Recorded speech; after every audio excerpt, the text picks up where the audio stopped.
हमारे YouTube channel yes Mirza and Mirza music को लाइक share subscribe करना बिल्कुल ना भूलें।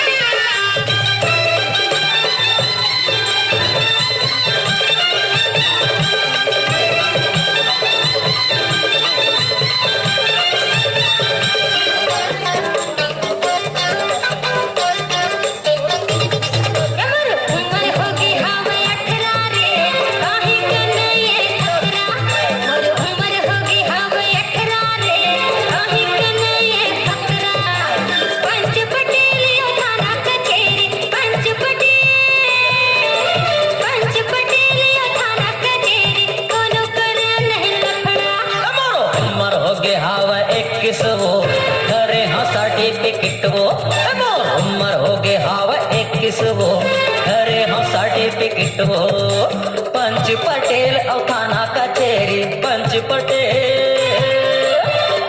पटेल और थाना कचेरी काय कर रही है पुलिस। उम्र होगी हवे 18 रे काहे के नहीं खतरा। उम्र हो गए हवा 21 वो घरे हाँ सर्टिफिकेट वो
वो घरे हाँ सर्टिफिकेट वो उम्र होगी हवे 18 रे काहे के नहीं खतरा।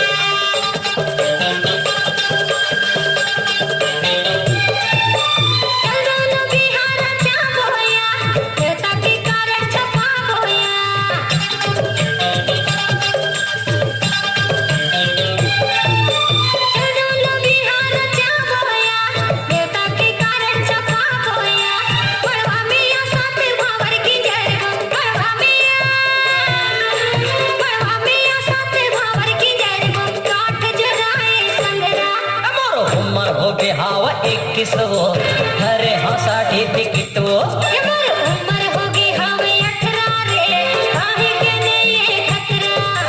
पंच पटेल और थाना कचेरी पंच पटेल और थाना कचेरी काय कर रही है पुलिस। उम्र होगी हवे 18 रे काहे के नहीं खतरा। उम्र हो गए हवा 21 वो घरे हाँ सर्टिफिकेट पंच पटेल और थाना कचेरी पंच पटेल और थाना कचेरी कोनो करे नहीं लफड़ा। मोरो उम्र हो गए हवा 21 वो घरे हाँ सर्टिफिकेट वो